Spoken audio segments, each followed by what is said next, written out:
Welcome to the Taphaven podcast. I'm your host, Astolfo. With me are Boredaman and Atticus.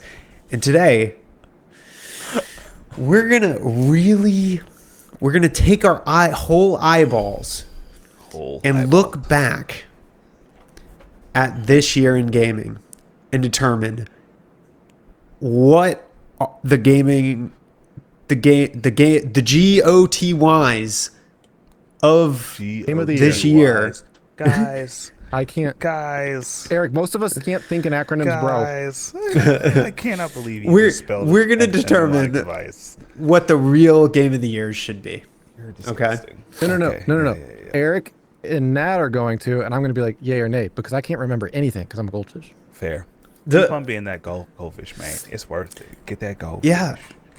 So everybody this week is releasing what they think the game of the years will be, because they're supposed to release everything within the next few weeks. I think they have to get everything totally specced out and ready to go by like end of November, right?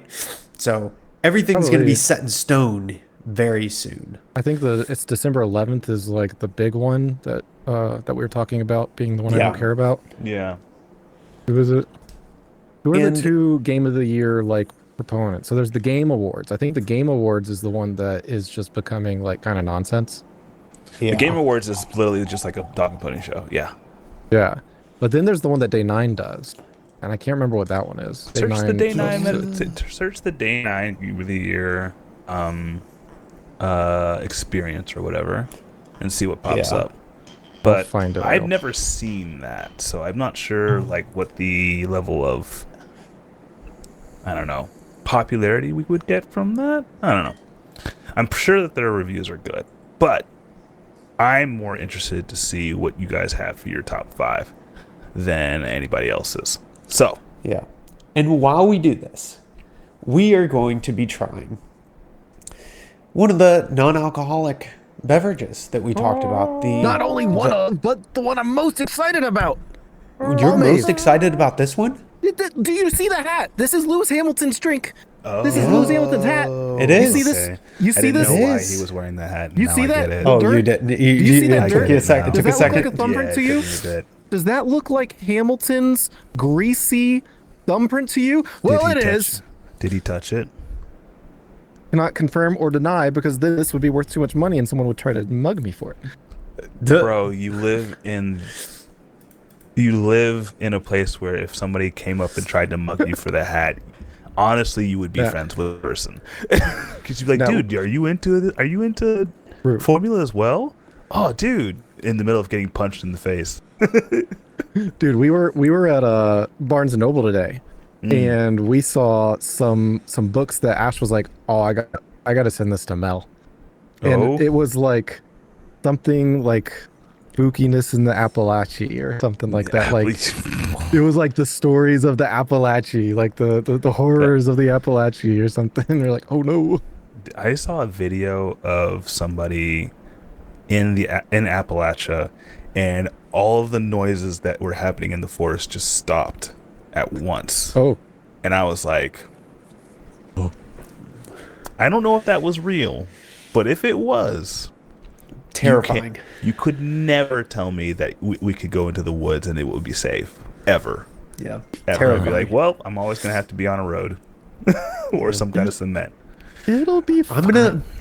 I'm gonna go ahead and go on record, and by smell, I am so much more excited for this one. Okay, it actually smells like whiskey. Or sorry, not whiskey. It smells like mezcal. An alcoholic drink. So the cool thing about ALMAVE is that I believe they go through the same process of making this. This actually isn't non-alcoholic because it contains less than 0.5% of alcohol. So it's still alcohol. Oh, so there is a little bit here because they actually make it the same way. Okay. Interesting. That's cool. It's pretty cool. That's cool. It does definitely smell like a mezcal. It does. It has some of the traditional. What's up, dude? This isn't the mezcal one, though. It is. Remember, there was one that because Nat, you said that this is the agave. Yes, you were like, oh, I would probably get this more often, so you wanted to try this one before the mezcal. Yes. I think if this one goes well, we get the other two. at some point. I'd be down. So I'm interested to try it. So let's go ahead and start off strong. What is y'all's number one game of the year so far? I've already told you guys what mine is. Actually, we got to put it on record, though. We got to put it on record. Okay. Did it? Oh man, I'm not sure. I can't say because I don't feel like I can say it without spoiling it for you, Erik. Because my contender is Hollow Knight Silksong. Because it's always rare to run into a game that like challenges you to this point. That being said, I don't think that there is anyone in the world who would say that Clair Obscur is not at least top 2. Like if it's not number 1, it's number 2. So for me, it's gonna be Clair, but I still haven't beaten Silksong yet, and there's definitely room in that ending possibly for me to say that it's Silksong. Yeah, man. Like, wait, man. Does Steam have their year in review already? It says it was published today. Do they? That thing's always cool. I can go ahead while he's looking up that. I can say without a doubt it's going to be Clair Obscur. Yeah. Even though I haven't played Silksong. I was going to say you haven't really played too many of the contenders there, bud. Other than I don't even think you've played Hades 2. Yeah, I did. I played Hades 2. You played the beta? I played the beta.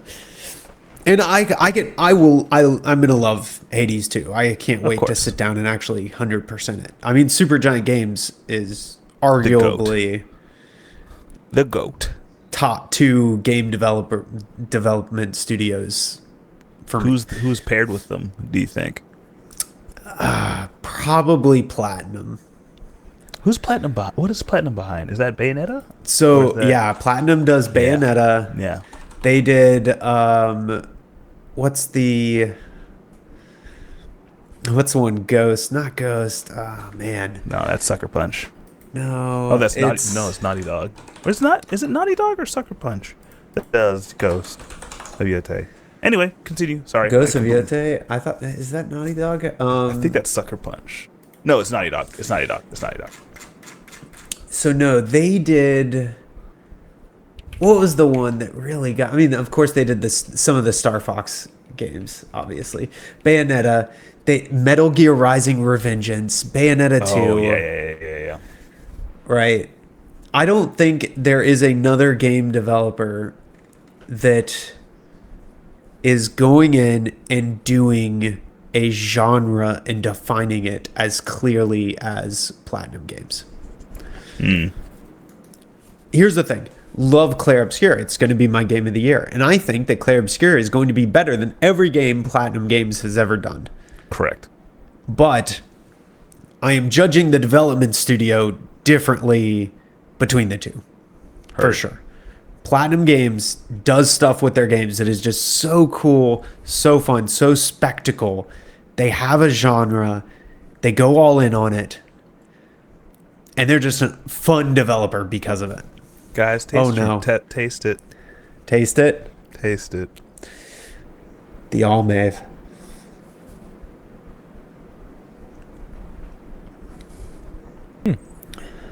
Interesting. It's so much like water at first. It is very much like water. So thin. It's so much thinner than I thought it was going to be. It does have some interesting character. I will say it isn't as offensive as last week's. Doesn't smell like SpaghettiOs. It actually smells really good. This tastes like flavored water, guys. It does. It does. It tastes like agave-flavored water. It tastes like agave-flavored water. I feel like I'm drinking like almost a juice. Oh, yeah, like an agave juice type of thing. Agave juice. Now, it is like very good and subtle though for what it is. Like it hits the right amount of like a little bit of spice, a little bit of sweetness. There's no smoke. That's what upsets me. You don't get smoke? I do not. Well, it's not the mezcal one. It isn't the mezcal. You're right. I keep thinking. It's not the mezcal. I think your mezcal expectations are a little skewed. You know what's hilarious though? I can totally see this being So I'm comparing this to I told y'all, but for the stream, the Libellula. Oh my gosh, I'd have to refocus my camera. This is a local distillery done by a restaurant called Bar Taco. And they do a really good job on their tequilas. And funnily enough, I actually think if you took out the alcohol burn of this, it would be almost identical to this. Funnily enough, I think they're nailing the flavor without the alcohol. Interesting. I think they haven't added anything extra to make it do some sort of burn while it's on your palate. Like the rum did, I see. Yeah, and then after you swallow it, you are left with a pleasant, interesting character burniness, even in the throat. So like, interesting. Huh. So we went through ours. Anthony, what is your game of the year? What's your number one, dude? Oh, I've been scrolling through. It doesn't have to be something. Here's the thing. Let's limit it to something released this year. That's the only stipulation. That's not the past year. Fair. Of the year, anything released 12 months prior to today. Oh, so it could be like end of last year. Oh my god. What do we got? Oh wait, this is even showing last year, is it? What do we got, man? Come on. All right. I believe in you. I was trying to find like the proper list on Steam's thing. So we're only counting Steam games. I can't remember much. But it looks like, drumroll, my game of the year, based on time played, being 44% of my time playing all Steam games, Rusty's Retirement. What? That's insanity. That I'm not sure it counts because when did it release? This year, probably. No, it released a year and a half ago. So that does not meet the requirements. Rusty's Retirement. Also, that one's kind of a joke because it's literally a background game that's just sitting on your computer nonstop. Man. Sometimes. All right, well, second place. Oh, man. Okay. V Rising. Oh. I think V Rising. That's fair. Released this year. Well, no, the expansion released this year. No. The original game released in 2024. Oh, did 1.0 release this year? Oh, dude. Anthony. It says May 8th, 2024. Oh, okay. Yeah, that's what I thought. So that's over a year and a half as well. Well, the one that comes in third on this thing, I don't like it. Oh. I mean, I do like it. That's why I played it a lot. But I also don't like Awakening? it. This is one of those. This is not my game of the year, but the next one on the list is Helldivers 2. It's just a. So I'll be honest. I thought that when you look through this list, I thought in the end you were going to say Dune Awakening was going to be your game of the year. Yeah, I thought it was going to be Dune as well. I still would say that I haven't played that game. I see. I think that game's really cool. I've been waiting to like really get into it with like you guys or Ash or something. Gotcha. It's a big game. It is. It is a huge. Has there been like a lot of like expansions and content for it, or has it just been kind of? It's still relatively new. I feel they have been patching it. So they just had their big previous patch was 1.2, which they did recently.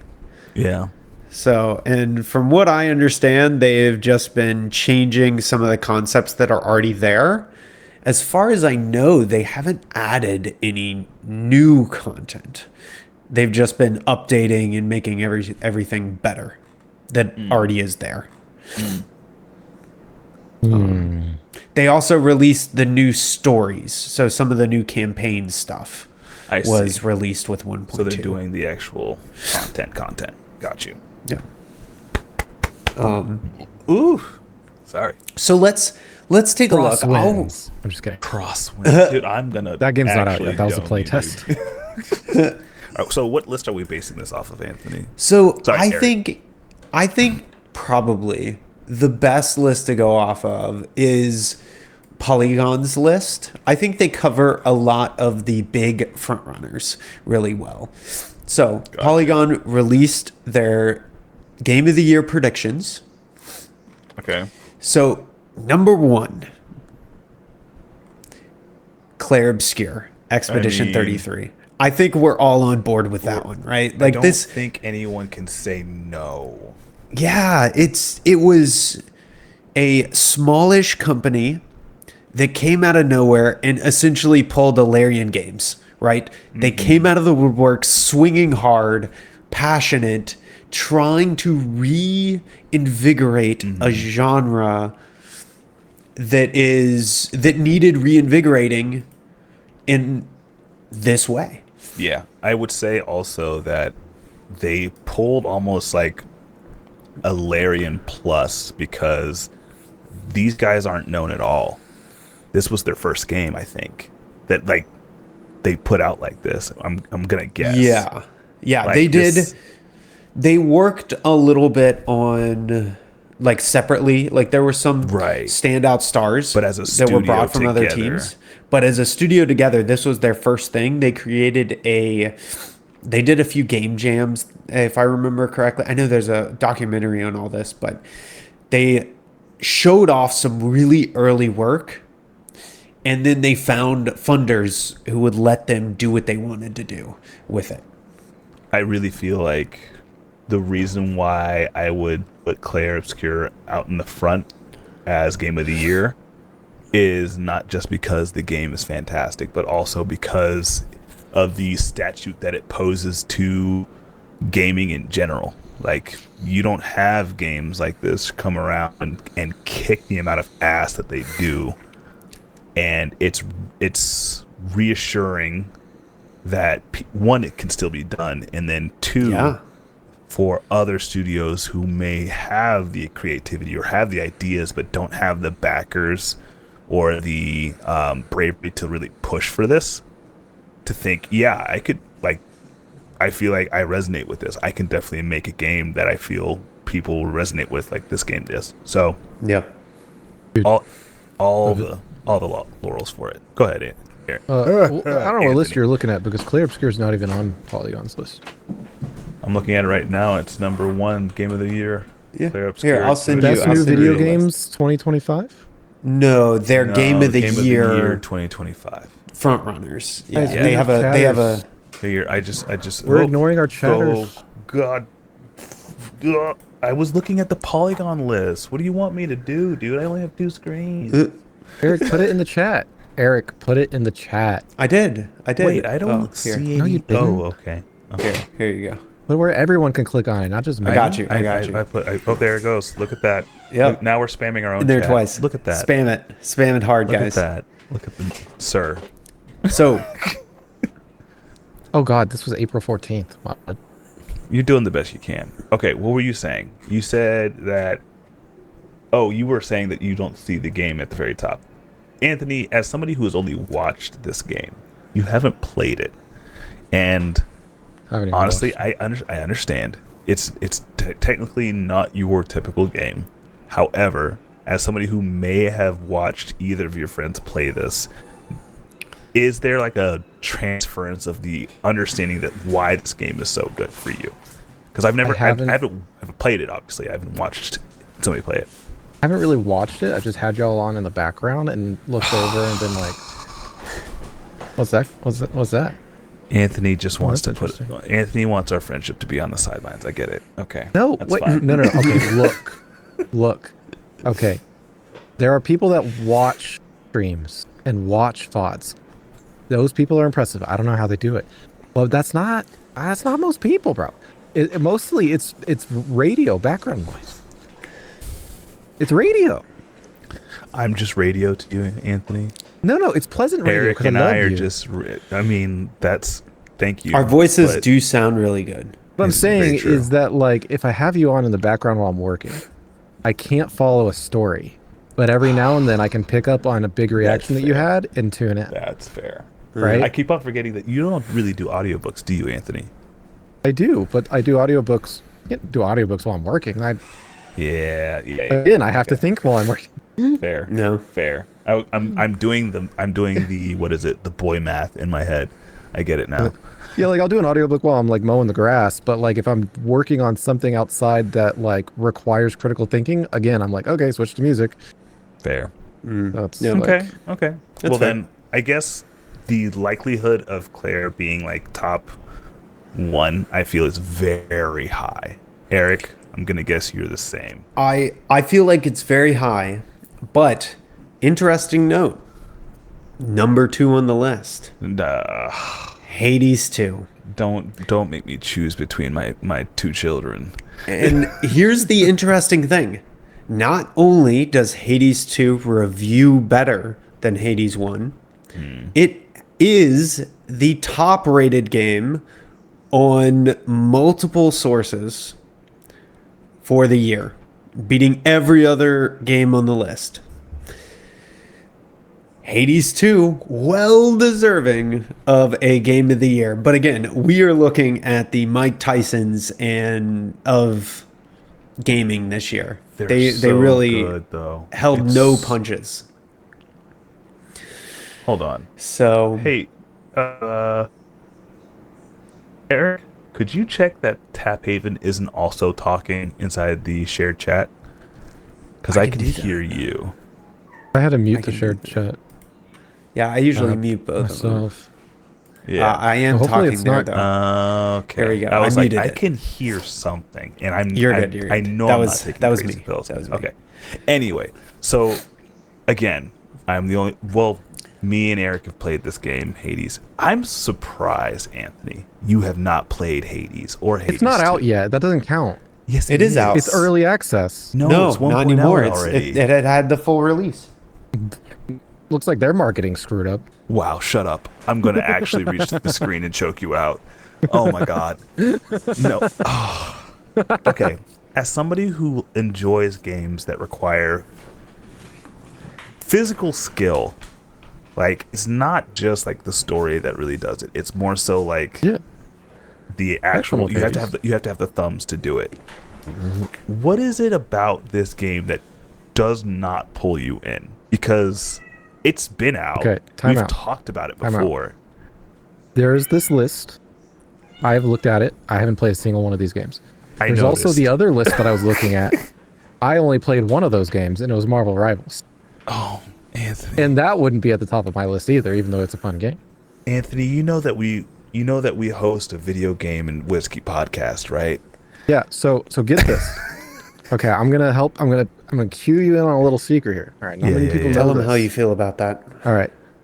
For the past like 7 years, Yeah. actually, since around the time Erik turned 21. Yeah. But effort-wise, for the past like 5 to 7 years, I've wanted to actually make money with my hobby by making videos and streaming and content creation, right? Right.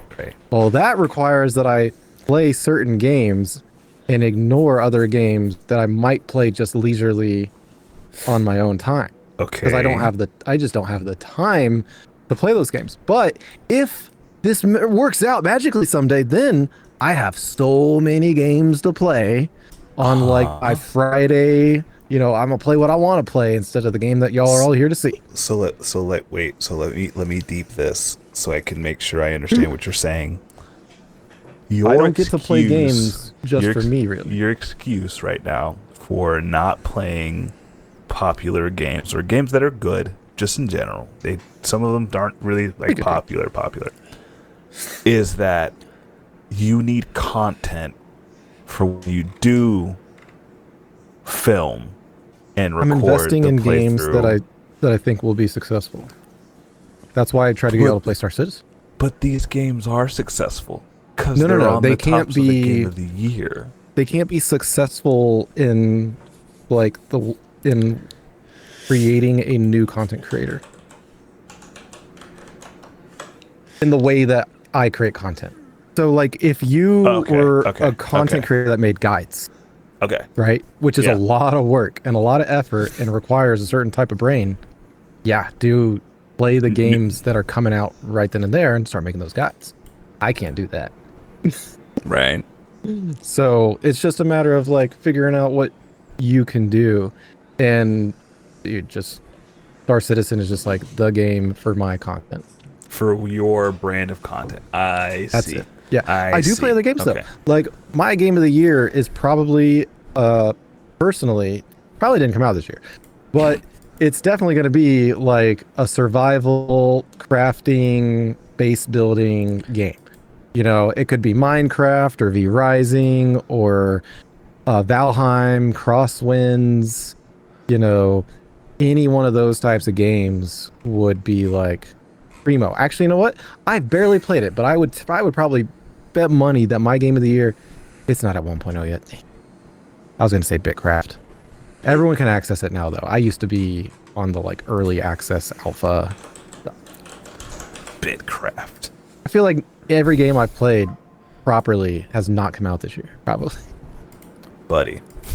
It's fair. Like the classics. Okay. Let's continue down the list. Hades actually winning the actual game awards. I don't think it's high, honestly. Other than its very critically acclaimed rating, I feel like you're right. It doesn't quite have the hype train behind it that these other ones do. If it was Hades, like if it was just Hades 1 and it had this amount of content and it came out this year, then I would say it would be a tight race. Yeah. But this is a formula that's already been done. And not to say that the innovation isn't great, but there's warranted to say that I've done this before. Yeah, I am interested, though, because number 2 on this list brings us to the precedent that is set for this year. The rest of the entries are all sequels. Hades 2, leading to number 3, Hollow Knight Silksong. Yeah. Right? Yeah, Team Cherry's long-awaited sequel. Right? And obviously, it's hitting hard. Sales numbers, so fucking good. I don't think anything else is even coming close. Like, if we're just talking pure finance, the financial receipt, Silksong blows everything else out of the water. It is beating AAA titles on sales this year. It is doing so well. Oh, God. So, like, Erik, it's crazy. It's crazy. So, Silksong is putting the legwork in, for sure. What a fantastic game, guys. Yeah. What a fantastic game. I'm excited. I'm in the final throes of it. I was playing it with Mel last night, and there's like one of the final scenes, and she was watching it, and she was like, "Ooh, this is really good." And I was like, "Yeah, it is really good." Are you getting to the point of like the first ending? Is that what you would say? No, I've already done the first ending. I've already done the first ending and then also a alternative ending where. Do you think you're at the true ending? I will be at the true ending as soon as I get the other 8% of the game. I see. I am at 8%. So you're at 92%? I'm at 92% right now. It is cool. It takes everything in me to keep playing the game, though, man. Jeez. Oh my God, this game is so fucking hard. Yeah, I can only imagine. It's so hard. Everything is so fast. I mean, like, obviously, not everybody has played this inside the podcast, so I won't go too hard into it. And I know that Erik is planning on playing it during his sabbatical, but the game is just really well done. Like, everything is super tight as per usual for Team Cherry, and they pulled out all the stops again, and it shows in the actual gameplay. It's one of those things where you're always just looking at the screen like, yeah, that was perfect. Nice. It was hard as fuck, but it was perfect. Yeah. No, oh my gosh, Team Cherry is so amazing. Mm-hmm. Followed by, we get into the most interesting on the list. Yeah, I'm not sure. Death Stranding 2. I don't think any of us have played this. So I have watched through a lot of Death Stranding 2. Unfortunately, the gameplay just isn't for me. The story, very interesting, but actually the way the game is meant to be played just isn't for me. And that's totally okay. I don't think that detracts from what it is, because I think there's a vision here, and it's a very walking simulator. It's just not for me. You want to play Mailman Walkman Simulator? I will say that this one is far less walking similar walking simulator than the first one. Okay. It is much more action oriented than the first one, for sure. Gotcha. Also graphically and it's stupid. Just so cool. Yeah. I think Kojima just nails the weird aesthetic. He's just weird, guys. He's just weird.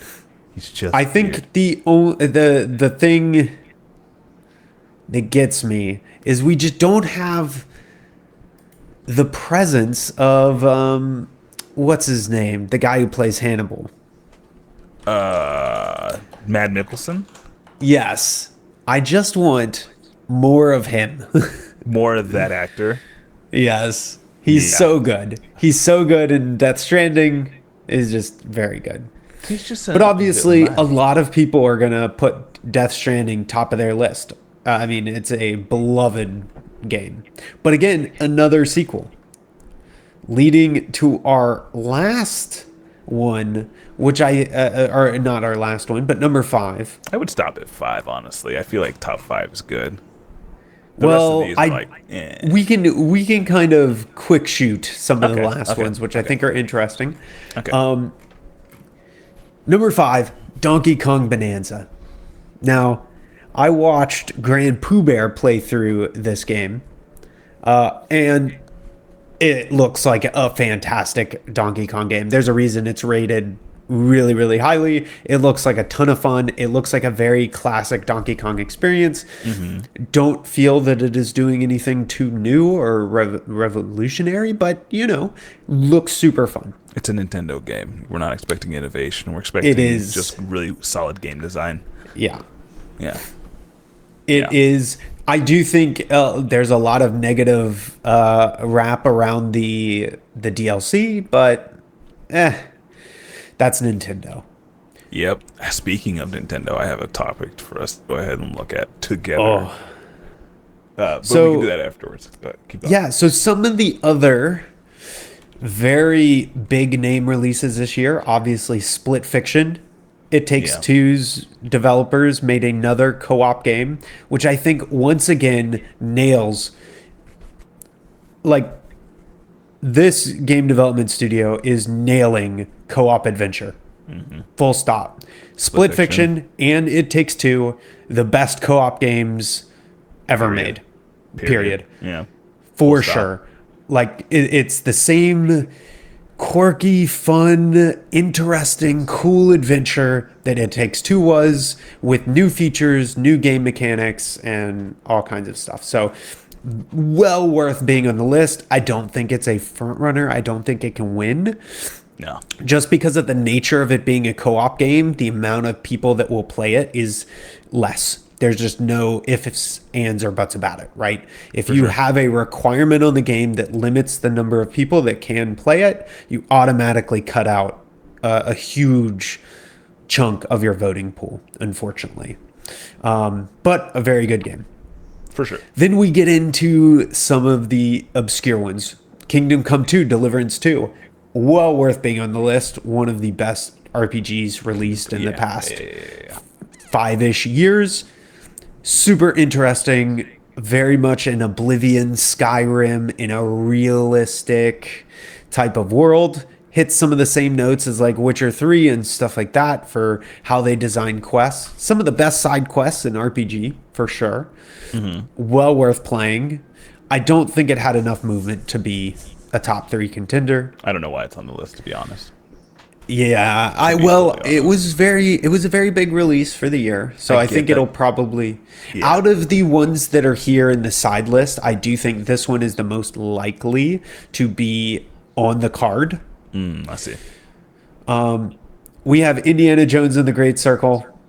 The fuck? Honestly, don't know much about it, so I can't speak much to it. Monster Hunter Wilds. I don't think you're going to be able to get people to agree that the game is game of the year because people are so upset with the release schedule. And it's guys, it's a monster. I thought they were upset with the 100-hour tutorial, but it's the 100-hour. Well, I never got out of the tutorial. That is Monster Hunter, though.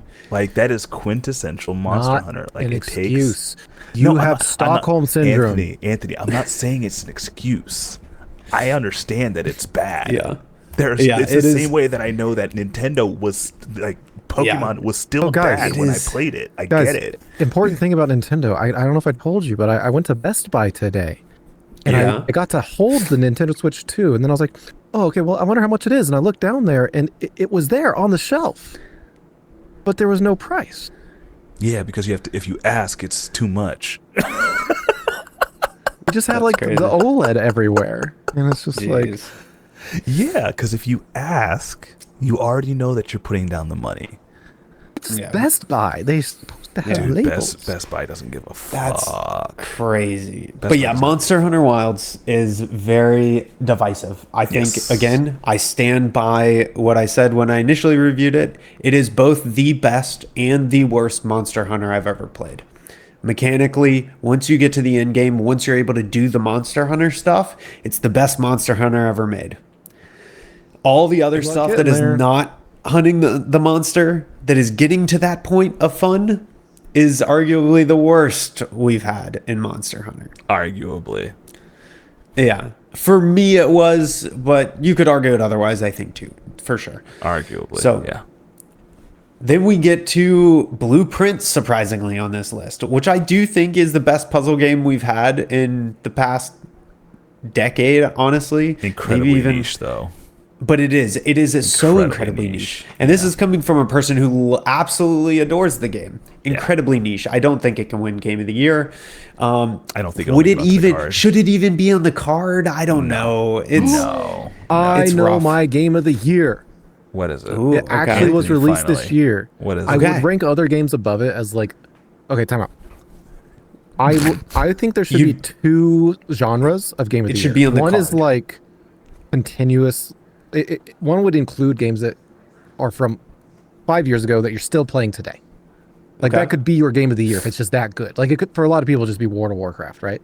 Yeah. Like for them, it's their Game of the Year. But then there's games that were released this year, and especially games that are a one-time thing, like Clair Obscur. That's a one-time thing. It's like watching a movie. They do have a card actually for best experience live server games too. Best live server games of the year type of deal, where games that are from previous years that are still being maintained get on the card, which will oftentimes include like World of Warcraft and stuff like that. And Counter-Strike 2 always wins. Okay. Yep. Pretty much. Yeah. Funnily enough, yeah, they do. Counter-Strike 2 has higher numbers right now than Battlefield 6. Love it. That's insane. I mean, look, people love more effective players model, right now. man. What an effective model. Continue. So, my Game of the Year released this year. Peak. Oh, dude. Easy. Yeah. I honestly wouldn't mind seeing Peak on the card. Same. I wouldn't mind seeing it on the card. Do I think it should doesn't win? Compare to like, I don't think it should win. Eric, you actually played games that have like different things going for it. And that's also kind of why like Game of the Year is like saying movie of the year. It's like, okay, wait, what was the best action movie of the year? What was the best comedy movie of the year? Agreed. Like Peak versus Clair Obscur, like that's completely different. And so they do have all this. Just to be clear, they do have best indie game of the year. There's the best of but there's the one category at the end that wins the Game of the Year award. Yeah. Right. Peak, I could actually make an argument that Peak should be on the card. Definitely the best co-op of the year. But like, how could it not be the best co-op? I mean, I guess it would have to compare to the one that I haven't played that I do want to play. Split Fiction. The Split Fiction. But it is. It's also, once again, is a completely different type of co-op. Split Fiction. It is.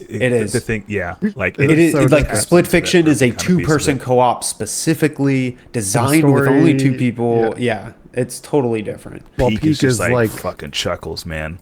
Yeah, it's a party game. It's challenging. I mean, is it a party game? I mean, I would not invite people over to play Peak. But it's not. That would be kind of. It doesn't cool, fit though. the maximum number. It would be very difficult. You couldn't land. I mean, you could land Peak, but you couldn't split screen Peak. Yeah, it wouldn't be the same. Yeah, no. Even landing it wouldn't be the same because you need to not hear each other. Because you could hear everybody. Exactly. I stand by the idea that they really should like dial into the social deception piece of it and just like completely rip off that would be cool. Among Us, and have one person be like a saboteur throughout, like the bad scout or whatever. Yeah, especially with more than 4 players. Yeah. That, or like if you don't do well on a climb, you have to like help people enough in the future climbs to like redeem yourself, or else you get hunted by the scout all the time. Like, I think that, I don't know, like I don't understand. You only give a hand to your friends 10% less than everybody else. Exactly. You don't care. Yeah, exactly. We kill you. It's like I'm coming for you, and like, I would love that. That would be so good. But cool. If Peak could get onto this list, that would be great. I don't know if it ever will, but like honestly, if Among Us could get onto the list of games of like at least Game Awards, I think Peak should be able to as well. I'm pretty sure Among Us was on the list at some point. Among Us would have been my game of the year back then for sure. Yeah, like, for sure. I kind of wish I was still playing it every now and then. Like it was really cool. I do miss those times sometimes. Yeah. Especially playing it with you and your family, where they didn't know all of my tells. Oh man, that was great. When I got to play with new people, playing with new people in that game is always great. That I feel like that's like when we played with Tony, obviously, but like no, playing with you and Tony at the same time is impossible. I mean, that's kind of the point, y'all though. Have the same voice. Yeah, I mean, I can't say you're wrong. You definitely will talk different, but y'all, when you're doing characters or something, the same voice. Person. So when y'all are trying to be mischievous, you're both like, "Ooh, I'm gonna be sneaky." Suddenly, you sound different. You don't sound different. Suddenly, you sound the same. You're not sure where it's coming from. That's the entire. That's the point, man. That's the point right there. Oh my god. So y'all can twin us, but with your voices. Absolutely. Twin switch. Twin swap. So that leads us to the last 2 honorable mentions. They have Ghosts of Yotei and Silent Hill F. How the fuck did Silent Hill F? I mean, like I haven't really watched a playthrough of it. So Silent Hill is so huge. Correct. And it's so good as a horror franchise. I think it's too niche for Game of the Year, obviously. Any horror game is just never going to win Game of the Year. But I am really excited to play through Silent Hill F. That might be my Halloween game of the year. I'll probably be playing that on Halloween. Because I love the Silent Hill franchise. So I was really depressed when PT ended up being a Silent Hill trailer, essentially, but didn't get greenlit. So they didn't do the Silent Hill game. But I am glad to see that Silent Hill's back on the map. So was that the last there's only one possible upset for Game of the Year, which we talked about a little bit before the stream, and that is Outer Worlds 2, obviously done by Double Fine, who is known for creating Game of the Years. They have created a number of Game of the Years over the years. Psychonauts. We have Fallout, or not Fallout. No, sorry. This is. Sorry, I got mixed up. Not Double Fine's next game. This is Obsidian Entertainment's next game. Outer Worlds 2 is by Obsidian Entertainment. Right. And Obsidian Entertainment, of course, did the I got you, fam. The Fallout New Vegas game, which did really well. Fallout New Vegas, South Park: The Stick of Truth, the first Outer Worlds, all of those. Yeah. So very well could be an upset in the list, depending on how good it is. But I think, unfortunately for this list, there's one simple standout. And that is the fact only one of these is not a sequel. Only one of them is a true innovation for this year. Only one of them came into the ring as a newcomer and knocked out the competition single-handedly, in my opinion. And it's not like other people didn't also try to launch like one-offs. Like there was Kazan. Yeah. The first Berserker or the last Berserker. Yeah. I forget. We had a ton of we have a new lot games of that came out this year. IPs, new IPs. Like, it's not like people didn't try, but the fact that it was the Cinderella story of this entire talking about Clair Obscur? game. Yeah. Yes. So is it new and not a sequel and original when everybody in their world first describes it as Final Fantasy? Yes. It is so different from it redefines what Final Fantasy is. Yes. It isn't a it would be like saying all the RPGs that ever come after Final Fantasy are just ripoffs of Final Fantasy. It's not. No, I wasn't saying a ripoff. I was just saying like there was this movie or connected. There's like a movie that came out where Bruce Willis had to kill himself as he time travel or something weird like that, right? Like Looper or something. Yeah, Looper. It was Looper. And it was like, at least for me, it was like, oh my god, this is nothing like any other movie I've ever seen. There's nothing like this out right now. This is very, very unique. And like, that's awesome. This is an original. Like, holy crap. Maybe it's not. I mean, there's probably a book about that. I think this could be more similar to like Tenet. Yeah. It was made after Looper. It was obviously made with Looper being an homage to that genre, right? But it improved and perfected the individual pieces, like the tool set from Looper, and created something totally different of an experience, right? I think that's how I would define it. Yes. Is it a love story to Final Fantasy games? 100%. For sure. Does it feel like Final Fantasy? Sometimes. Sometimes, but as an experience, it separates itself entirely with totally different point of views. It's, you know how you will go to a location in real life and you will get this like almost vestigia of another place. Like you could smell the other place. You feel as if you are getting a brief like recollection of exactly where you were at that time, what the temperature was and everything. I feel like Clair Obscur does the same thing for Final Fantasy games that made us feel something during certain events. There's enough chutzpah or spirit to enough of the visuals and the experience of playing Clair Obscur that you remember the things that are most important or impactful to you in those games. And I feel like that is the mark of a great game, in the sense that it's like, I'm taking all of the great things that you've experienced, I'm diluting them down into a full experience from beginning to end, and you will feel as if you are also yes, you're paying homage to what it came from, but you are experiencing it brand new, as if you are a kid again.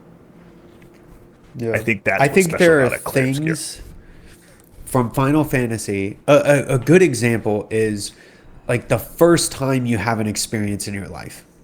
Let's say it's viewing the most beautiful, waterfall or landscape or something. You go there and you view it. Then you go back in a year and it's still awesome, still wonderful, but it doesn't have that same first time wonder. Yeah. Right? Clair Obscur redesigned a new scenario to recreate that same feeling of wonder that you initially felt when you played those Final Fantasy games for the first time. It recreated the feelings and experiences that you had doing something totally new. And it did it multiple times in the same game. And it did it multiple times in the same game, yeah. Yeah. And it's interesting. I think I was completely wrong. I think so Sean Plott does a PC gaming show. That is new games. Oh, buddy. Coming out. That's not that is right. It's not a game awards. The PC game show. So, my bad. Yeah. You did your best. No, you're good. That's what counts. You're good. Oh, man. So, how do y'all feel about the ALMAVE? Now that we've sat on it, we've discussed, we've firesided. I'm not so sure about it, to be fair. I think it's really good. I think it's good. When I taste the actual tequila, I have the same exact feeling where I'm like, okay, I can literally feel the alcohol tingling my tongue. You know, it's doing its thing. Mm-hmm. But without that, it would just be the watery flavor. Yeah. There's no flavor in the tingle. It's just tingle. It's just tingle. I think it's the opposite. I think it's just flavor for me, honestly. And that's kind of like where I'm like, it's a little too watery for me. I think it definitely, especially in comparison with the real tequila that I'm drinking, the real tequila has a kick to it, a heat, a profile that cuts through and replaces the water flavor. But I do definitely think that this is the closest to like a replacement in flavor. Because I do also agree that I can see where if you just took out the alcohol flavor, like the alcohol burn, if you took out that texture, they would be almost identical. So I want you to try something. Don't chew it like you chew bourbon. Just take a sip and swallow it like you would drink any other soda or something. You know, you're not trying to shoot it. You're not taking a shot, but just swallow it more quickly. And when you do that, I believe you get sensation the whole time. And perhaps it's because of the way we're used to drinking bourbon that we're like, oh, nothing's happening during the chew. Nothing's happening during the chew. And it's like, well, most people don't do that. Most people just take a sip and swallow. Sip it, yeah. And I think when you do that, it's a much more engaging experience because I think we're running into this little lull of like, nothing's happening during the chew. It's still very watery. I just did what you're saying. It's still very thin, and it's like, it's there and it's gone. Yeah.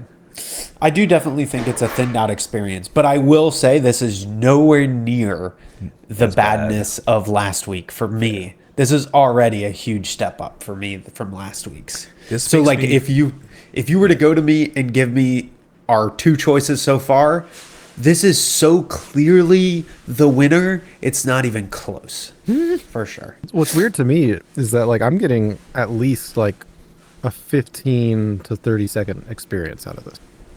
But it sounds like you're not. Saying like whenever you say experience, are you saying like you can feel the flavor afterwards, or you're actually feeling some other sensations? I can feel and taste the flavor and the burn. When you say feel, what is the feel? There's this like it's at the back of the tongue, in the throat, the heat. It's also not super smoky, but a hint of smokiness. I get the smoky. I don't get the tingle or any of the heat that you might be. I do get tingle and heat. I get a little bit of tingle and heat, but it's very subtle. I think it's just very subtle in comparison, especially in comparison, of course, to the tequila. Yeah. Now, another thing that I'm speculating here is that this is made by Lewis Hamilton, a pro racer, an extreme athlete, right? And so when he's drinking, he can't drink. He's probably not. I mean, he probably could. He could, but he shouldn't. He shouldn't. Yeah. This is more refreshing. It's not hard to drink. Oh, so you're like, he might be like, this on ice. Like, this on ice would probably be a great. I could probably not tell somebody that this is alcohol. Put it into like a iced cup and serve it, and people will be like, "Oh, this is a nice little summer spritzer or whatever." Exactly. Yeah. Exactly. Oh, I will say this with a spritzer. Yeah. Like as a spritzer, I could see this being great. This with topo or something. Yeah, just like a little bit. Yeah. Would be really good, for sure. Yeah. I think I can already see that. I'm not sure. Babe, do you want to try some of this? It's spiritless tequila. We gotta get the tequila expert. Yeah, we gotta get the tequila expert here. Mel's gonna try it. She's gonna try it. I'm gonna give her a little bit. Okay. There's no. It's not a mezcal. It's just flavor. Yeah. Not mine. So don't worry about it burning. That's mine. That's fine. How do you feel about it? It doesn't do the things that you want. She said no, and she shook her head and gave me a face. Yeah. I mean, it makes sense. Like, how many people that drink tequila want a non-alcoholic tequila? But like, if you put it in like some topo with like some ice, it feels already watered down. Yeah, she says that it feels already watered down. So yeah, this might be worse. It tastes okay. How'd you feel about it? It tastes okay. But it already tastes watered down. But I feel like topo. I can see that. I can definitely see how it tastes watered down, for sure. You want to give it give a little bit more? No. Okay. I feel like it doesn't have any texture. But it's all pleasant. Mel says something interesting. There's a lack of texture to this. It tastes better with topo. It tastes better with topo. Let's go. Wait, did she have topo on hand? She had topo on hand. Yeah. I'm telling you, this is a spritzer would be the way to go. A little bit. I'm gonna go ahead and try this out. Just pour a little bit. Hey, old man. All right. Thanks, baby. Oh, yeah, that's a good idea. Okay. So, with topo. Okay. Yeah, it's a lot better. Really? Yeah. I think, like, because of the active mouthfeel that topo already has, it fills in everything that it's missing. Yeah, I could see that. Because it brings that agave spirit flavor. So if you have something to undercut the water, like the watered down flavor, Yep. it'll sit right on top of that and be really nice. It's a very interesting LaCroix flavor. Yeah. It's like agave LaCroix. LaCroix. Or whatever it's called. LaCroix. So with that, Nat, what would you rate it? I would give this, after having it with a topo, I would give this a 3. Obviously, I would not go out and buy this thing. If I'm going to get alcohol, I'm going to buy alcohol for me and mine. But that being said, if I had somebody who had either dietary or just like needed to make better decisions for their life, I would probably get them this. If they were looking for an equivalent experience, I wouldn't force this on anyone. Flavor wise, it's interesting enough where I'm like, I get it. For me, I liked the spice from the previous rum more than I like the stillness or like the lack of texture from this one. So I wouldn't buy this. This is not a daily drinker for me, but I would give it a 3. Okay. Anthony?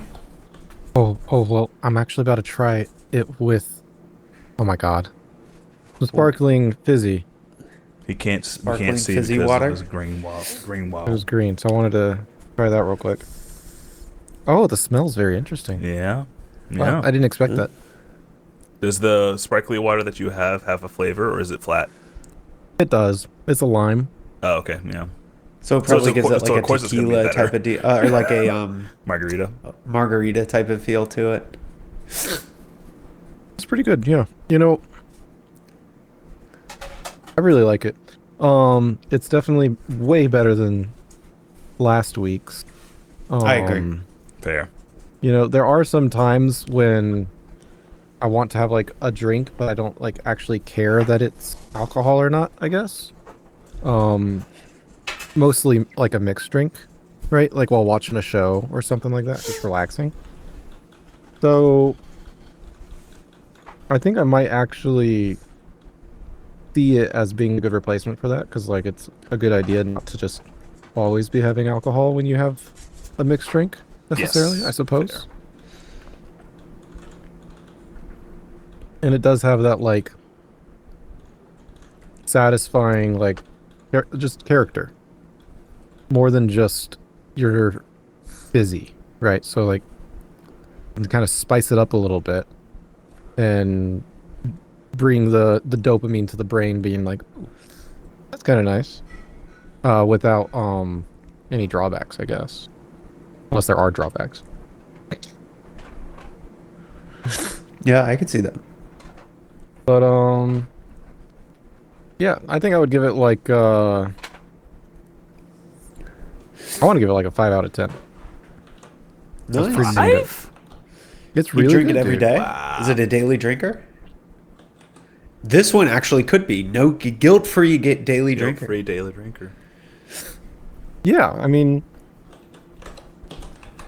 like I said, so the thing is, I would not take that rum and add it to my sparkling water. The fake rum last week. I was like, this idea didn't even cross my mind. I was like, what? I drink for 2 reasons. One is the relaxation benefits of the alcohol, and what was the other one? I can't even remember. But I think there were 2 reasons. To forget. To the podcast. I don't know. Forget. But yeah, so like I would totally put some of this in some sparkling water while watching a show, especially those shows. Like, I don't know about you guys, but I'm impressionable. Okay, so when I watch the like whiskey drinking like Western shows, I'm like, oh man, I gotta drink when they drink. Yeah, you know, like I used to tell people if they want to watch trash during Peaky Blinders. Yeah, exactly. Yeah, I used to tell people. Yeah, that's a very good example. But yeah, I used to tell people like, if you're gonna watch the first episode of Yellowstone, have a bottle of whiskey by your side. Buy the Yellowstone whiskey with it. Yeah, get some Bullet. But yeah, but like lately we've been watching a show that this would be really good for. What is it? Slow Horses. I've heard about that. And they have a lot of gin and tonics and stuff like that. Slow Horse is an amazing show. It's really good. It's based on some books. It's completely British, and man, it's good. There's comedy. It's basically MI5, which for those that don't know, it's basically the FBI for the Brits, for England. Really great stories. I'm watching it for the second time while Ash watches it for the first time, and she is fully addicted. Hooked. Yeah. Super duper hooked. Like, it's just insanely good if you like any sort of crime drama. And also they're very short and sweet. I swear a season's like 6 episodes long. Like, super easy to go through. And they're only like 40 to 50 minute episodes. It's not like those hour and a half long or hour plus. I don't know about you guys, but I really don't like hour long episodes. Even 50 plus minutes is a bit much, but like around 50 minutes isn't too bad. But when you get to an hour, it's like, okay, come on, guys. Yeah, I'm out. I don't have time for that. That's like watching a movie on a weekday. Like, yeah, it's gonna be a new. I really prefer the 20 to 30 minute episodes. 20 30 minutes is great, because especially if there's 2 out and you did want to watch a second one, go ahead. It's back. Yeah. And you can do it so well. I mean, look at anime.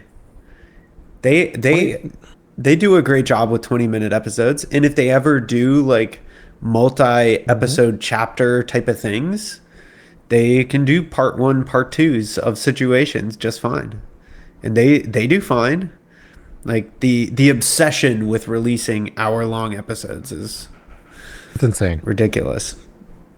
It's absolutely insane. It's so weird, dude.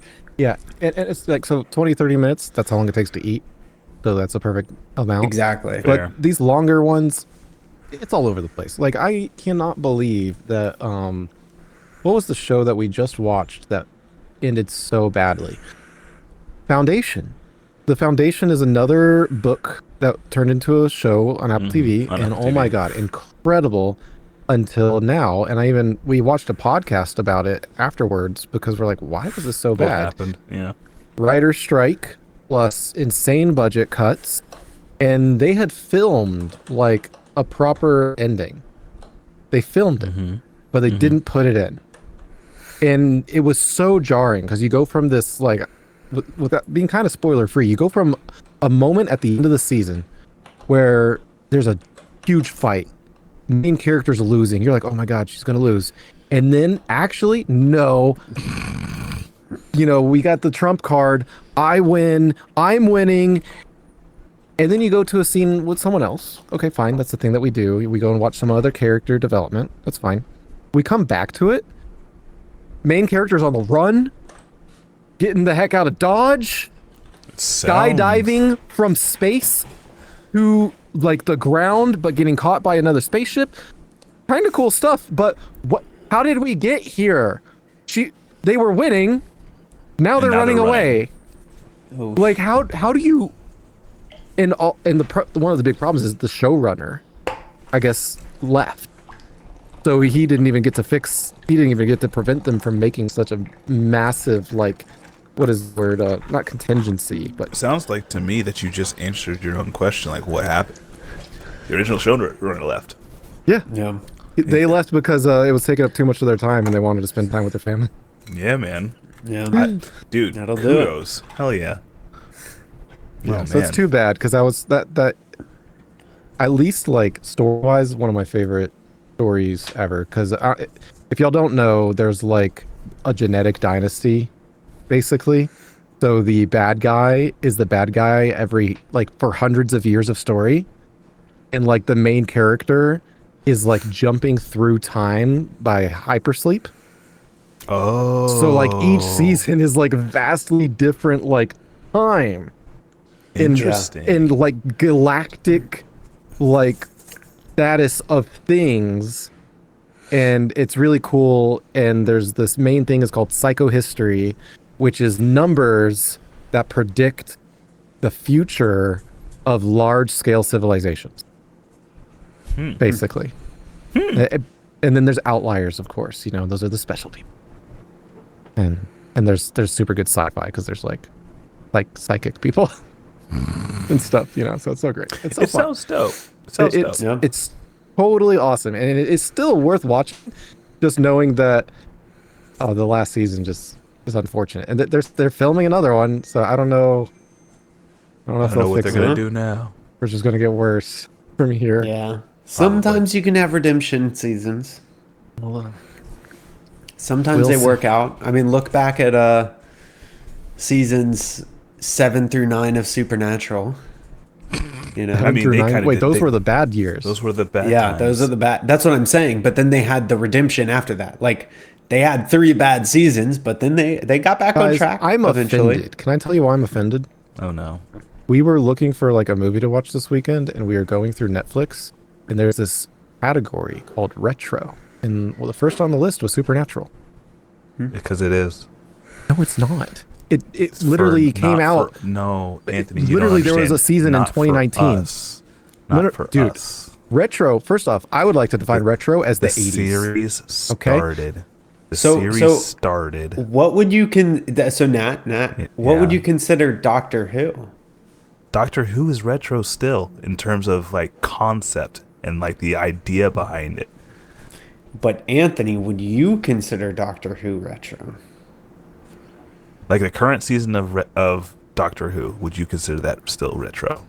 No, it's freaking new. But a lot it's new. But a lot of the design sensibilities and the stories behind it are kind of synonymous with what has already been started from a long time ago. So for me, the 60s, the 70s, retro is old stuff. Well, Doctor Who started in the 60s and 70s, right? Yeah, for me, because Doctor Who is in my head, older idea that has just kind of just been percolated and revamped over and over and over again with the same title and the same rules. I'm not saying it's not entertaining. I'm just saying, are you going to be good? Because you look like you're upset. Retro is reminiscent of an earlier time. When something came out 5 years ago, that's not retro. That was the other day. Wait, we're talking about Supernatural now. We're not talking about Doctor Who. Doctor Who was this year? Doctor Who is this year. The you know what? Yes, you're very pretty and you're very smart. You're right, and I'm wrong. How's that? How's that? I'm just saying, retro is the 80s, and we need new words for newer stuff. Oh, I'm good. Mel was like, "Do you want me to tap it?" I was like, "No, I'm okay."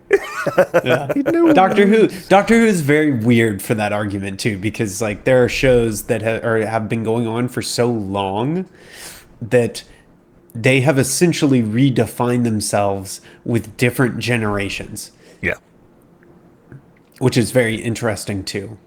Like, but I would still consider that a retro-styled series. Like, I'm not looking to Doctor Who to go ahead and redefine a genre for myself. I'm not looking. I'm not going to Doctor Who to find something new. I already know the story of the Doctor. I'm just wanting to see what the Doctor is doing now within this new version of themselves. Yeah. That's totally fair. Yeah. But I look at it and I'm like, could you consider? Like, I think one could even argue that the old Doctor Who episodes are so vastly different in feel that they are almost every Doctor is a different show. Correct. In a lot of ways. Correct. Which is very interesting. That's a weird one. That's a weird one for the argument, but it seemed fun. I still feel like you have to get into the specifics of Doctor Who to be able to disseminate it from the idea of it being a retro show. You have to discuss, like, not the David Tennant era or anything like that. You're talking about current event Doctor Who. And, like, when it's a series that old, you do have to go ahead and connotate. Like, if it was up to me, I'd be like, yeah, it's an older show. I feel like anything that was printed on a VHS is retro. Anything post DVD era is kind of non-retro. I just think that I agree with that. I think we need like a different word for more modern retro, because it's just legacy, like what, legacy or something? Well, no, legacy. Well, maybe. Yeah. But every generation too has a different version. Legacy is right? not negative. Legacy media. Legacy in general, just like legacy content. Like, if you're talking about like something that has left a legacy, I would say Doctor Who has definitely left a legacy.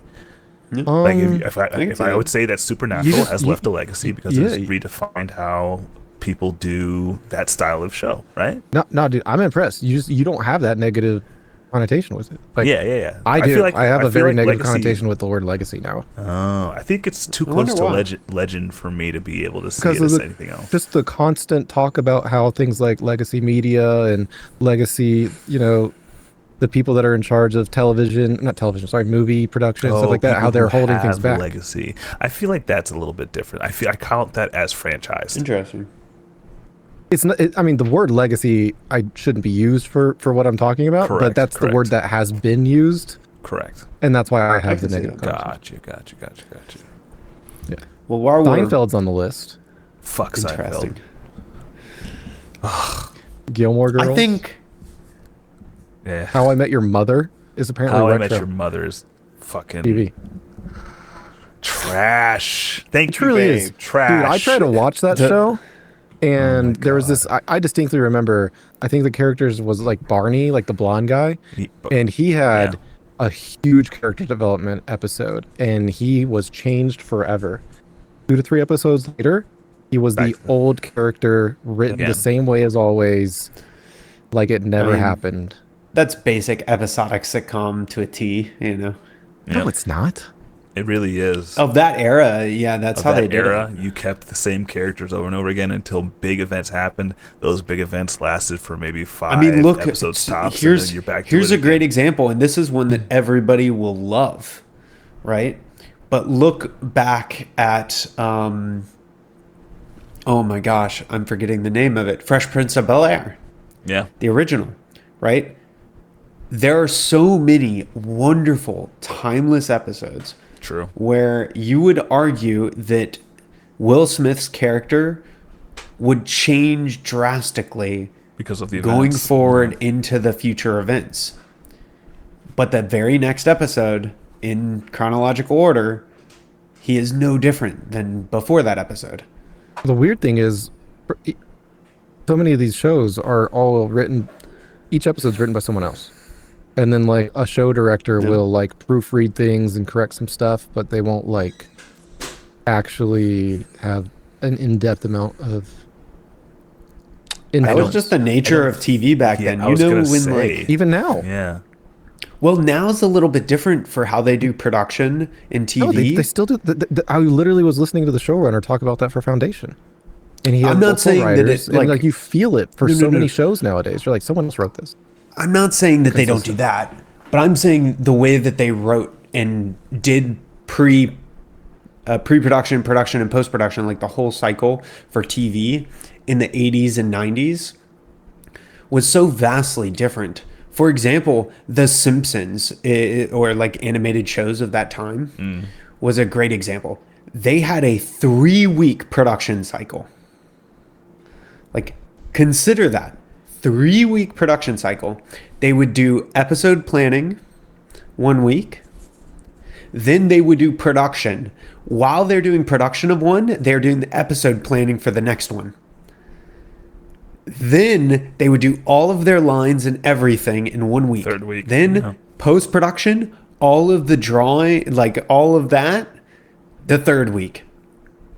And they would have to have at least 3 separate writers to be able to do different episodes and to keep that schedule. And they would do that for the whole season. All 20 episodes or whatever they did would exist within 22 weeks. They would create every single one in 22 weeks, essentially. Non-stop, rolling, right, back, like crazy. And that cycle legally isn't allowed anymore because now they have so many guilds and they have so many, what are they called? Unions to ensure that you can't just do that much work. You can't have somebody speaking lines for a character of that style for 60 hours a week, 22 weeks in a row, or 20 weeks in a row, right? They can't do that anymore. They can't have musicians playing in his studio, recording 20 minutes of music every single day for 20 weeks straight, you know? Speaking of playing, what have you been playing this week? Wait, I haven't even given my, by the way, just for everybody, ratings. 4, not a daily drinker. 4, that's pretty high. I'd pay about $35. I think this is definitely more enjoyable than last week's. I think it's very interesting. It doesn't give me like the same vibe of like a bourbon or anything like that, but it captures the flavor really nicely. Like if you're looking for a tequila subsidiary, and especially if you add something like a spritzer or sparkling water or something like that, I think you're going to get a lot of what you want out of this. The only thing it's missing is the burn. And honestly, there are plenty of people I think that will like that about it. I do think it tastes a little bit watered down, but I don't think that inherently destroys the flavor for me. It just makes it to where it's not a 5, you know. It's not going to be something I go to regularly. Like I would still choose my Libellula over this. But I think it's very closer than it probably has any right being, honestly. I've got bad news for you though. What? You'd spend 35, 37. Yeah. Damn. Yeah, that's pretty good. But pretty good. You could get one of the other ones for 30 or 35. Nice. Yeah. Looks like we bought the expensive one. Look at us. I honestly, I think it does pretty good. I'm going to try the other 2. I don't know about you guys. Yeah. All right, gentlemen. What have you played? Ooh, Anthony, would you like to go first or me? Finally played some Played Up Solo, which was interesting and challenging and fun.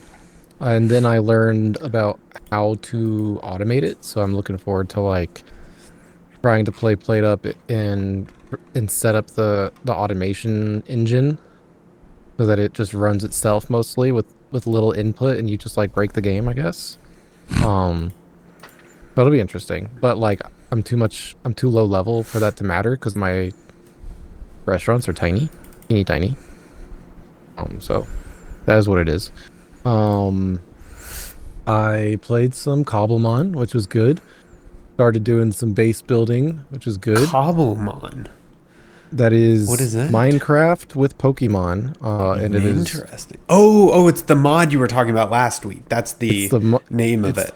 It's the newest, not the newest, but it's the most popular new Pokemon mod that is vastly different from the very old Pokemon mod, because the old one is basically just making Pokemon and they look like Pokemon. It doesn't look like a Minecraft game. But the new one, it's like you're still playing vanilla Minecraft, but there's Pokemon around and you can It looks really good. It is. I wonder when they're going to get sued out of their mind by Nintendo. I don't think they can. Otherwise, it would have happened to the other one already. due to it being not. It's not like they're claiming that they're claiming fair use, non-commercial. They can't charge for anything. They don't make money off of it. It's just free. Yeah. I mean, you have to own Minecraft, but yeah, I think since it's free, it falls under the same rules as like fan art.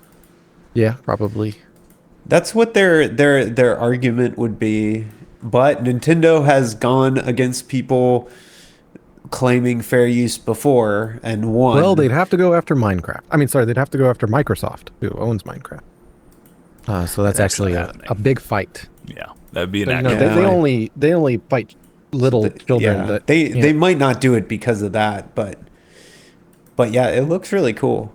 Their website also, I love the way they do their opening page. Like if you go to cobblemon.com, I think they do such a good job of capturing like the feeling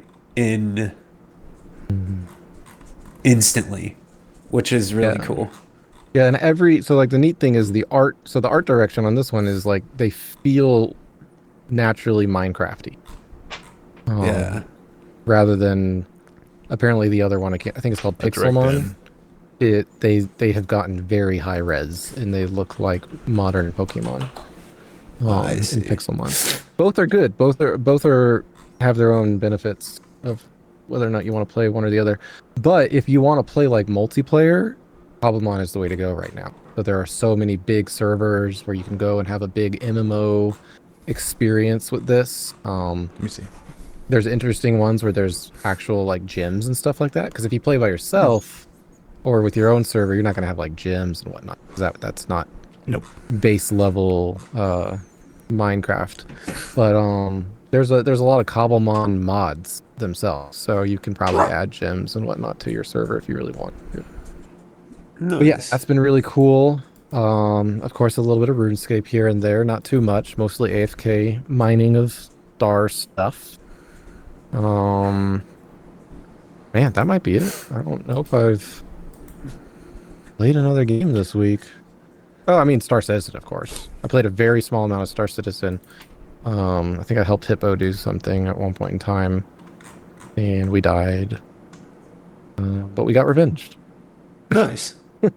And speaking of Star Citizen, I would say that for me, that's my game of the year because it has come such a long way.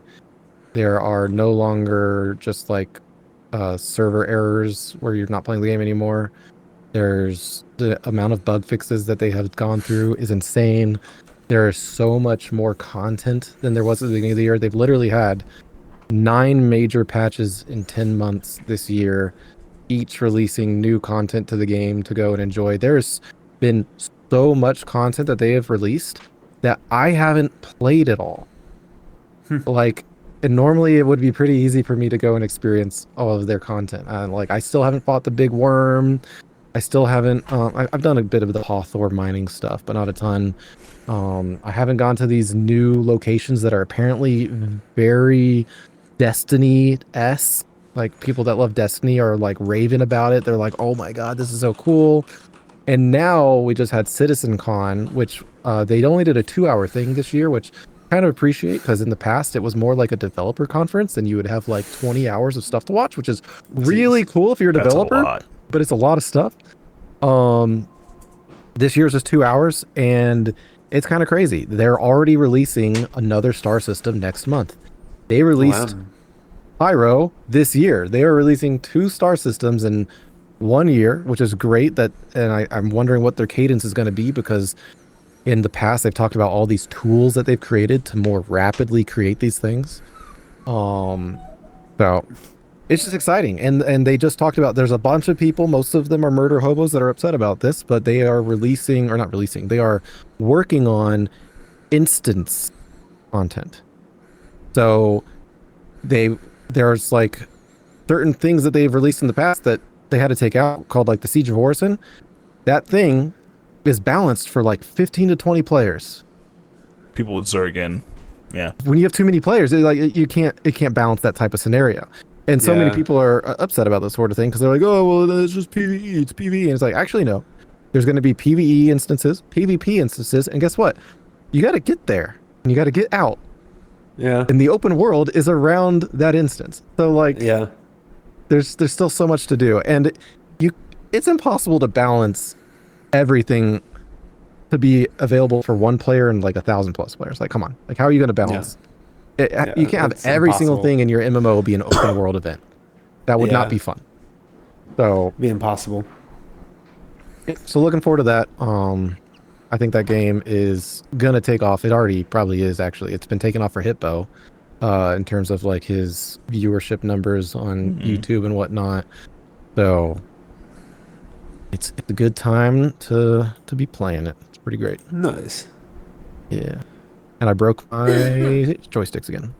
But no. Nice. Because people are awesome. They created some 3D print files, and so I 3D printed a new trigger. Yeah, that's funny. It's crazy how, especially for 3D printing, like I had the worst all 3D the print different of my life flight the other day. stuff. Oh yeah, there's flight sim stuff is huge.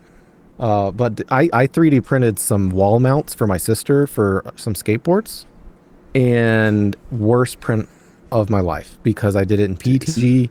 It had a stupid amount of weird supports, and they got stuck the bed, and I had to get at it with a razor blade for like half an hour to get them off. And luckily the bed looks honestly fine. I'm kind of shocked, but that was just so dumb. I'm just mad at the guy that made that.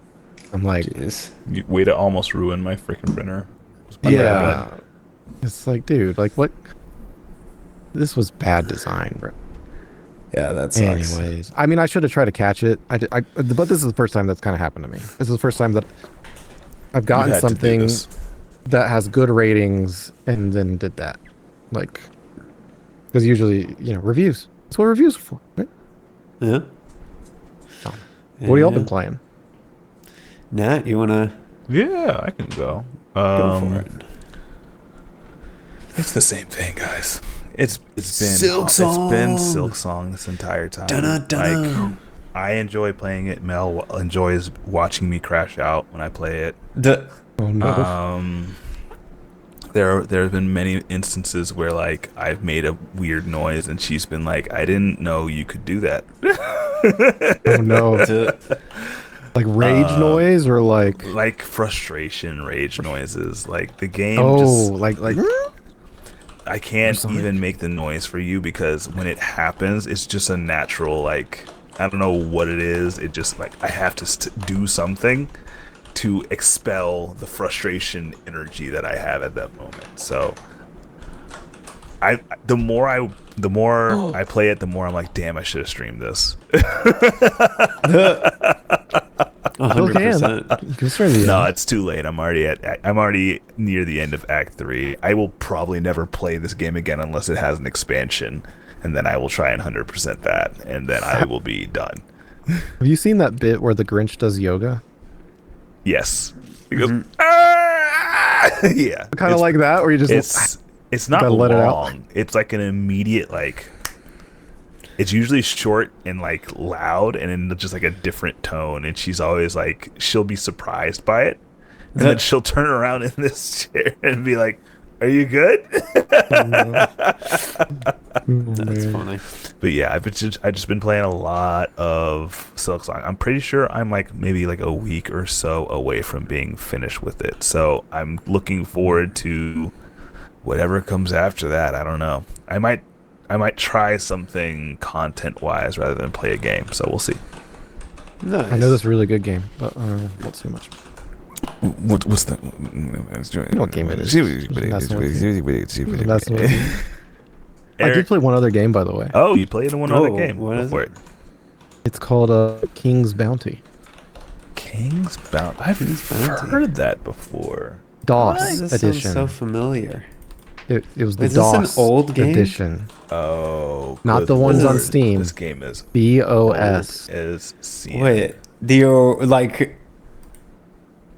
It's a turn-based game. Yeah. This game looks I remember this game. And yeah, that was like the first game I remember playing. I think Hippo asked about what game do you like, what was y'all's first game on stream? And then I Googled it and I found like play this on this website thing. So I just had it like in a tab on my computer for like a few days. That's hilarious. Just Dude, I got wrecked. I was dying left and right, man. Dude, old games are no joke, man. Some of them are very difficult. I kind of want to play it more. Like, I kind of want to get onto my Steam Deck or something if possible, because there's multiple continents in this game, and I never knew that until I Googled, like, strategy. Jeez. I was like, oh, yeah. Like, wait, there's more than one map? Like, there are a ton of, like, old games that were so vast and crazy. Like, look at the original Elder Scrolls games. Like, not, what is it called? Elder Scrolls. It's the, what is the initial one? Is it not Arena? It's gotta be, let's see, what were they? Because before Morrowind, Daggerfall. Dude, Daggerfall was crazy. Came out in 1994. This game allowed you to walk between different cities. The map was so big that if you actually tried to walk and not use one of the quick travel buttons, it would take you literal hours to walk to the next city. You know, in this game, like you do. The game, I think, has the world record for largest game world ever created. Ain't got nothing in it, though. It is unbelievably big. All that content, nothing inside of it. This looks like, what is it? Doom? Doom 1? Yeah, it's kind of like a Doom 1, but it's a magic action RPG type of deal. Is it good? Yes. Is it dated? Absolutely. Is it worth playing? The thing is, like, old games where there was no graphics, so they had to be, like, deep and probably good.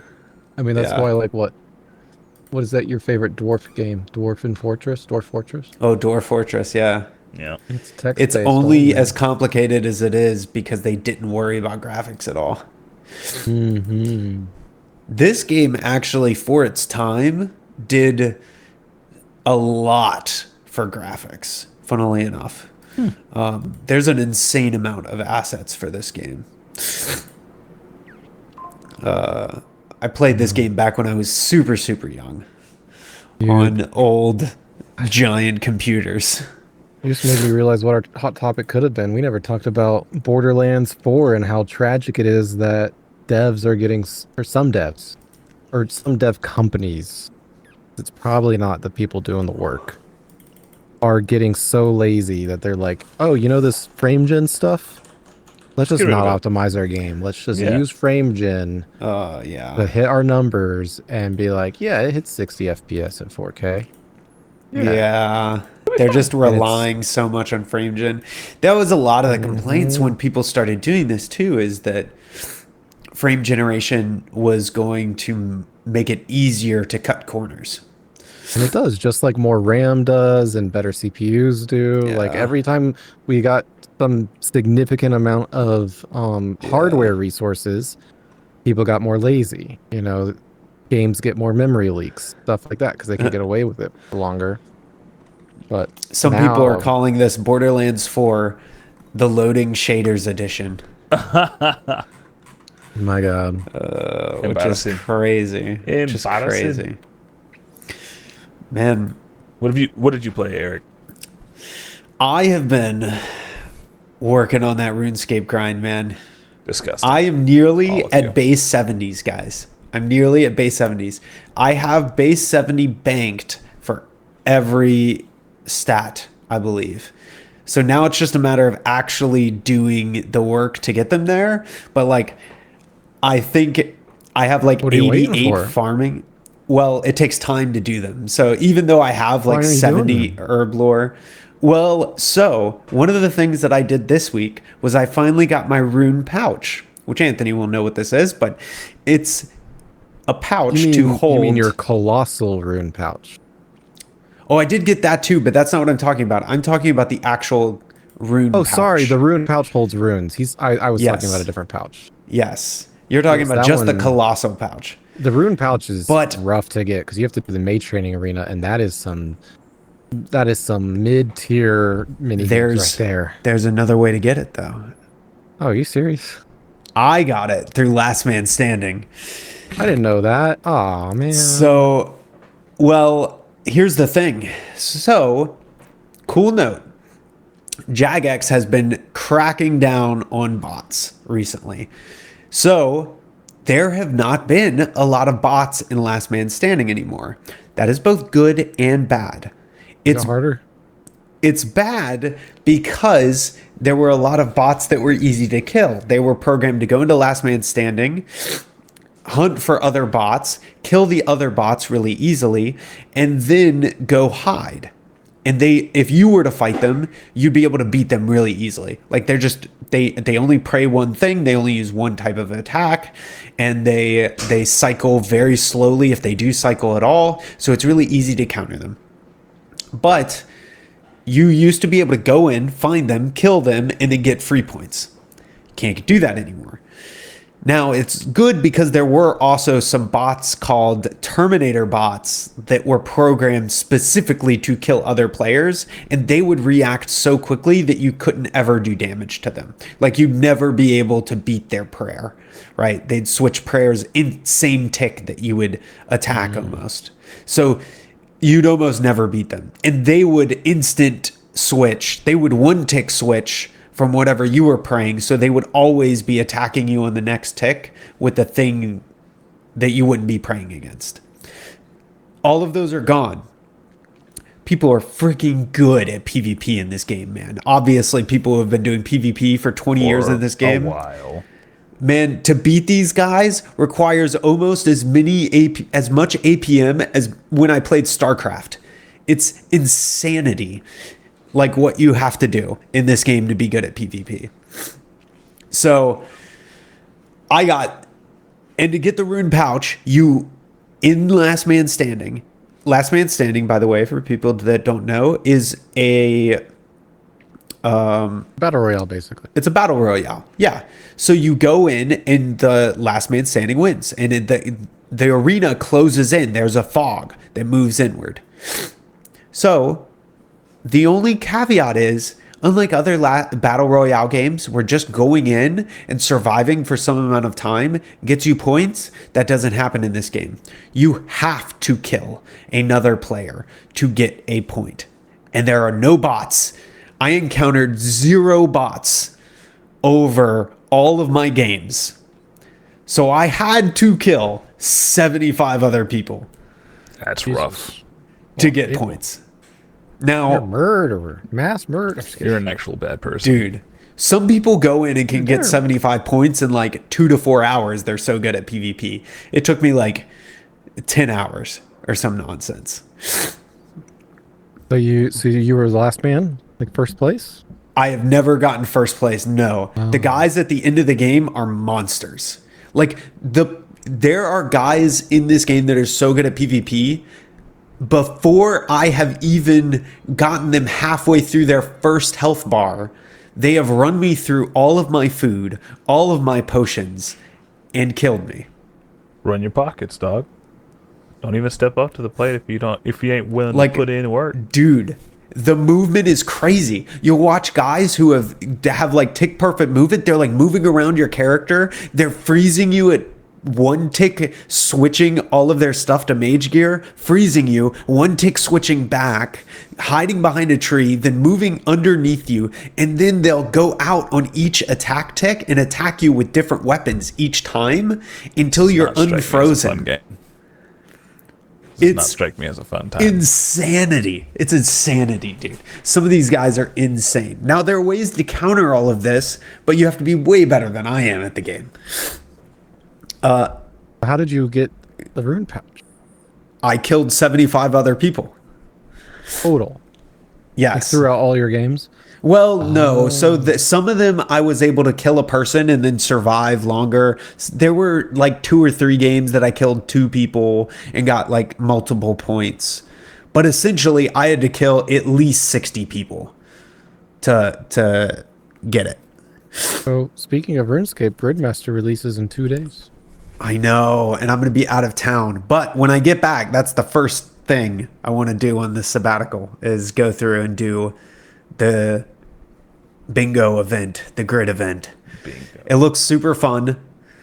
Nat, you should do it with us next week when I'm back. We should all do it together. It's a really fun way of getting into RuneScape for sure. It's got increased XP, increased abilities. It has fun events, so it's not just like there's no grinding. They expect you to be able to complete the entire grid within 3 weeks. So the amount of like expedited content that you get here is really good. You can do it entirely free to play if you want. So it's just a really cool way to get into the game, I feel. And a fun way to try out and get some of the more complex mechanics in RuneScape. Because I think one of the coolest things about RuneScape is that as you progress further and further into the game, it teaches you more about the mechanics of the game, and learning them feels so satisfying and rewarding, which is something that doesn't happen as much in other MMOs, right? Like I feel like in WoW or WoW-like MMOs, you get your abilities, you get good at using them, and then you just have to make decisions and learn the best combo of using them, right? In RuneScape, unlike WoW or others where like you have your core set of things, you have to press 1, 2, 3, 4 or your buttons in the correct order. In RuneScape, everything's about timing. It becomes a dance and perfecting that dance. And that dance changes over time. Like when you're doing the fight caves and things like that, you have to be like, okay, on beats 2 and 5, the melee guy is attacking. On beats 4 and 7, the mage guy is attacking, right? And so I have to go click melee, attack him, click mage on beat 5, and then so you're constantly doing this dance and moving around and dodging mechanics and all this kind of stuff, and it really does become a complicated rhythm game that is super dynamic when you get into some of the later combat content. And sometimes you can be relaxed and not have to worry about that and just bring enough resources. But other times you're like, I want to optimize. And the more you engage with the rhythm game, the more time you get to save on the content too. Sometimes it's not a matter of whether you can do the rhythm game or not. Doing the rhythm game better gets you more. It just helps you save time. It helps you do it better. It's more satisfying. And then other content, it's like, no, if you can't do this rhythm game perfect, you're going to die, right? And so it has all different levels of content to engage with. And it's been really fun getting to the point of the game where every new piece of content that I'm doing is just like really fun. And all of the different grinds are like super AFK. So I do stuff while I'm AFK. It's one click. It's really relaxing. I can watch shows. I can do work, all that kind of stuff. And then by doing that for some amount of time, it's little keys here and there. It unlocks interesting content that now I can go and farm that when I want to be active. I can go do this when I want to be semi-active, right? And you get to choose your own adventure type of deal. And then, of course, I'm doing master level quests now, and all of the in-game quests are so well done, so well written, so cool. Stupid good. The boss fights are amazing. The boss fights that I'm getting into for quests now are like, they're complicated, they're fun, they're engaging, and they feel epic. And so it's just been good. I am so happy to see that RuneScape is getting valued in the community now. Like I'm seeing so many people switch over to it. It is constantly doing good numbers on Twitch, on Kick, and things like that. People are engaging with it more. I feel like it was a gym in the a hidden gym for a long time, and I'm glad it got big enough to make me want to dive back into it, because it's definitely been a lot of fun. And the craziest part is people on Reddit talk and joke about it. Base 70, which I'm only now just kind of getting to. I haven't gotten there yet. Base 70 is considered like beating the tutorial, right? I'm just now getting into like mid-game in content, you know? So there's the fact that there is still so much that I haven't even unlocked or done is really exciting. So that's crazy, dude. But Raid. like, you know, the thing is, even though his total level is so much higher than mine, I still have the highest high level. He does. He does. What is your mining at? 86. Like 86? That's insanity. Yeah. If you keep going at this rate, you're gonna get your 99 mining well before I get a 99 I'm for get sure. 99 mining before I get a level in anything else. Yeah. Kidding. The craziest thing though, just to bring it home, you are not even close to halfway to 99. Really? For mining? Yeah. 93 is halfway to mining, and you are only now halfway to 93. That's crazy. So all the mining time that you spent now, you have to double that to get to 93, and then double it again to get to 99. So if you put 80 hours into mining to get where you're at, you're going to have to spend another 80 hours to get to 93, and then another 160 hours to get to 99. Mm-hmm. Interesting. So Erik's highest level is his hit points and his strength in 83 and 82. Kind of tells y'all the difference in play style a little bit there. Yeah. Mine is 73. My hit points are 73. Yeah. So somebody goes hard in the combat and somebody AFKs all the time. But yeah. Well, I do a lot of AFK combat too. That's the thing. So because I haven't unlocked AFK combat. Yeah, the slowest. I haven't figured it out. Yeah, the slowest ability in the game to level is Slayer. Yeah, I need to get that. Mine's 13. Yeah, 99 Slayer takes almost 4 times as long as like the next slowest ability. I really needed to get started on Slayer while I was like in surgery recovery, but when I started looking into it and stuff, I was like, you know what? I'm a little loopy from these drugs. Probably gonna die, and I'm a hardcore. Yeah, I'm not gonna do the good thing is once you figure it out, like there are so many easy ways to do. Like Slayer really is just an AFK. Like you click it, and that's it. You click a monster, and just let it kill it off screen. You know, I have never. You can do that. I'm a hardcore, so I'm still scared, bro. I know that's totally fair, but I will say I have never died during Slayer. Now, I just wanted to bring it back to the ALMAVE real quick, though. Okay. Because I had a little tiny bit left of my tequila, like a very tiny bit left in here. So I poured some of my sparkling water on it to compare. Oh my God, disgusting! Like somehow that tiny bit, that bitter, nasty taste from the tequila just got expanded upon. Like the tequila was honestly better by itself, even though it still technically had that. It was weird. I am shocked that I can have not that much ALMAVE in this glass, and then I put a ton of sparkling water in there, and it smells just like the ALMAVE, and like the flavor somehow it doesn't taste like watered down, even though I just watered it down. Because it's already watered down. Yeah. But it's even better because now that watered down by itself effect is like not happening. Because you got the fizzy going on in that in between moment. But I don't know. I'm just kind of impressed. No. Oi shoy. Mm-hmm. But yeah, that's really been about it. I've been doing a lot of RuneScape.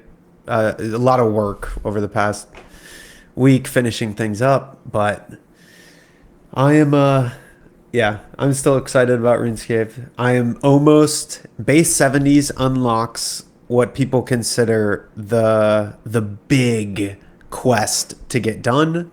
So I'm working towards getting that quest done, and that unlocks it unlocks a whole new city, essentially, a whole new area of the game. So I'm excited to do that. Cool. But yeah. Gentlemen. Well, I guess with that, I'll brain. we can bid our adieus. Indeed. I'll be Wait. Oh. By the way, apparently Magic the Gathering released their Spider-Man stuff. Dude, I am so upset I don't understand how people are glazing on Magic the Gathering so much. I feel like they've lost the plot. Like I don't understand how people can't be upset that they're just using other IPs. It doesn't make sense to me. Dude, there was this big box, like this double wide box in Best Buy that had like the Spider-Man thing, and it was like I don't know, it was like some sort of collection, like some booster thing, right? I picked it up and I swear to God, I was like, there's nothing in here. Like, what is there, like 2 cards in here? Like, if this box was full of cards, it would be heavy. Nah, dude. There was literally like nothing graphics. in it. I was so confused. I'm like, what? Why would you buy this? I don't know. I have loved Magic the Gathering since I was a little kid, and I played it on and off for almost my whole life. The minute they released the Lord of the Rings set, I knew the path they were going down was going to be bad. And everybody was like, well, the Lord of the Rings set is so cool. It adds all these cool things. And I was like, you don't understand. They have created a precedent. Yes. They're Fortniting Magic the Gathering. Yes. Yeah. And now they're not creating any. They had so many cool planeswalker ideas. They had so much IP that was so cool and interesting that they can draw from. And they just decided to cop out for money. And the thing is, for better or for worse, it's working, and it drives me insane. Well, I mean, I'm definitely going to be getting something from the Avatar: The Last Airbender set because I just Avatar: The Last Airbender and I want some cards. They gotcha. I love Avatar: The Last Airbender. I won't get the Spider-Man one. That's kind of weird. But that's how they get you. That's how they get you. That's the point. I mean, I got the Lord of the Rings stuff, and I love that too because guess what? I like Lord of the Rings. Also, I bought some of the D&D stuff because guess what? I've got dice that I never get to use, and if I have more reason to use it with Magic the Gathering, then that's pretty cool. I'll play it. Yeah. I mean, right. Yeah, you're not wrong. But with that, yes, we'll catch you in the next one. Next week, we're actually doing the bourbon one. I don't know if we'll have to start a little bit later yet. Just to be clear, I will be driving home that day. I'm hoping I'll be home well before the podcast would start, so we should be good. But yeah, next week we're trying the 76 or Kentucky 76 or whatever it is. Yeah. And then the other one's also whiskey. Oh, that's right. We have 2 whiskey ones for this month. We did 2 whiskey ones. But no, but you're still correct because the Kentucky 74 has the word bourbon on it. Yes. And the other one's like That's a whiskey. a big deal. The other one just says whiskey. So that one we should give a little bit more tolerance as potentially a mixer of sorts. Yeah. Do we want to do the whiskey or the bourbon one first? I'd rather save the bourbon for last if that's supposed to be. Let's do it. Okay, let's do the whiskey one next week. And yeah. That'll be a fun time. Yeah.